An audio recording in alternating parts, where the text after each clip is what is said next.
Hey Clashers, the raid weekend is going to start tomorrow and you need good layouts. Because with good layouts, you're going to get bonus rewards. Because if you defend good, this means you're going to get bonus raid medals. This is kind of how it works. So overall, I would try to upload a couple of layouts every single week before the raid weekends, so you guys do not have to go crazy about the base building. You just can take a look at what type of districts should work really nice with the current setup.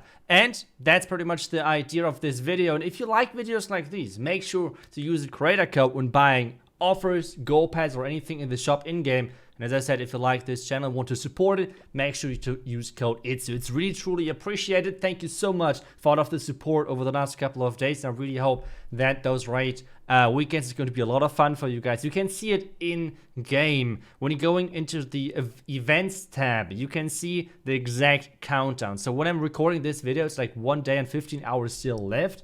And this means, well, check it out when it's going to happen actually for you guys and how this is going to start. But I think we really want to dive into some layouts, really want to dive into all of this, but I need to give you guys a quick heads up, because a big problem is that everyone is getting used to base links. Base links are not existing in the new clan capital, right? Like, base links do not exist, which means I will show you guys how the district looks like. I will show you guys everything, but you have to copy it by hand, which is unfortunate. Let's hope that's going to be a quality of life improvement for the future, that we're going to get base links as well for the capital, for the clan capital. But now, I think most of you guys are actually free to play. So I think today we are going to concentrate on the capital peak and the barbarian camp, because those are the two main districts which most likely everyone has unlocked. And I know that not everyone is like having 50 people in their clan and jamming and whatever, so I will have you two different versions of every single district, which means two versions of the capital peak and two versions of the barbarian camp. One version with the unlocked ruins and one without. This is the first one. This is the first layout. Now we'll explain quickly why exactly I did what I did. You can see on the right side, we have not unlocked the new buildings just yet, or the new walls. So this is why I use this layout. So now, first of all, let me explain. On the first couple of levels, there's not this crazy thing like rocket loons or the flying fortress or super dragons, things like that, right? Like, there's only minion, and one of the main army things is going to be super giants. It's going to be archers, it's going to be barbarians. So we need to protect our cannons, we need to protect our spear thrower, and we need to put as many buildings into the core as possible, because they are going to protect your main defense in the capital peak, and that is the capital hall. The capital hall can obviously shoot back, it's working as an eagle, and it has quite a big range. So putting as many buildings into that core just to protect it as good as possible and make sure that the attacker has to go through as many buildings as possible is the key thing. As well, I know a lot of people would like scream and say, ITZU, there's not enough place for traps and things like that. But to be honest, in the beginning, if you have not unlocked the ruins just yet, you have two small bombs. So what should the attacker consider to expect? Like, what should they expect? Like 1 million traps? No, it's not there. You have to remember, this is just capital peak, not even the fully maxed out level 2. It's just the beginning of that. So that's why we're using this super compact style, making sure the attacker's life is really miserable, and ring bases always work great. And that's why this is the second option. So you can see on the right side, if you have unlocked the new walls, if you have unlocked the multi-mortar and the multi-cannon and so on, this layout is working really great as well. It's using the same idea, because it is still the same level of clan of the capital peak, and which means it's most likely getting attacked by the same troops. And we have the same style again. We have in the core the multi-mortar, which is not that surprising, because we want to defend against super giants, against archers, and against barbarians mainly. And again, we have all of the air defenses far on the outside, because, well, what do we have for air, right? Like, that's just minion, and they're not as scary, to be honest. Then we have, this time around, though, a couple of more traps, which we have mainly placed on the areas which look easy to access, which means like on the top right side, because we have no walls over there. It's always really limiting with the decorations, and it's kind of annoying that you have to invest capital gold into them to remove them. At some point, you have to do it.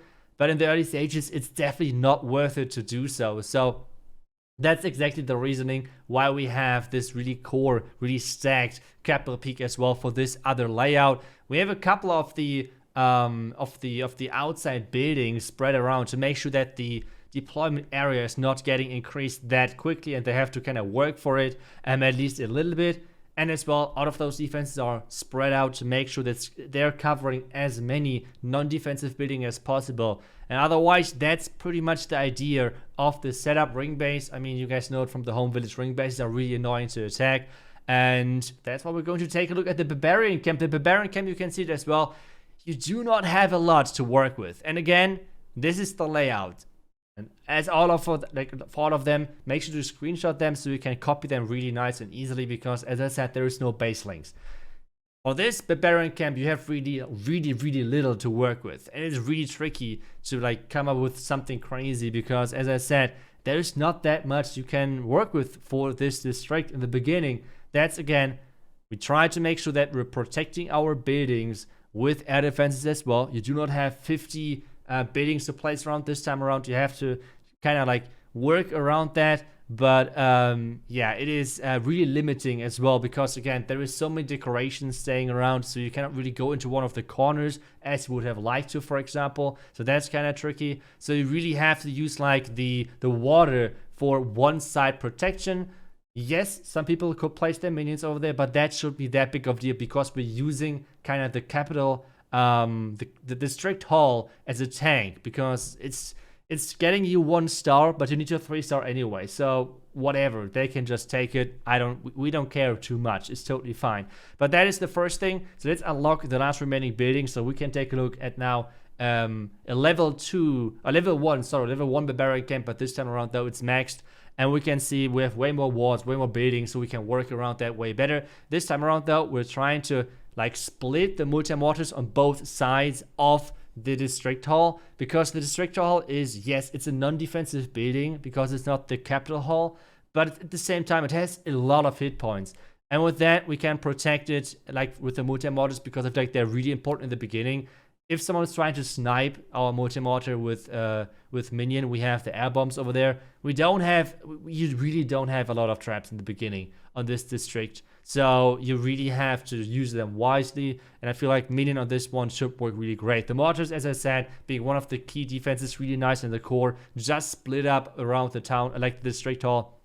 And otherwise, again, the same procedure with the air defenses. We want to spread them out and place them in front of our cannons, in front of our spear throwers, in front of our multi-cannon or bomb towers, to actually make sure that you, that you protect the important defenses. Because those air defenses, as I said, minion are not that threatening, so that's why we kind of like do not care about them at all at the beginning. So that's kind of how that works. Otherwise, that's pretty much how the layout looks like. Feel free to screenshot it. I zoomed out for you so you can do it. And well, I hope they're going to defend great for you, and hopefully they're going to give you a lot of raid medals, a lot of good rewards. That's pretty much it for today's video. Thank you so much for watching. I will see you guys back tomorrow for the next one. Until then, see ya and bye bye.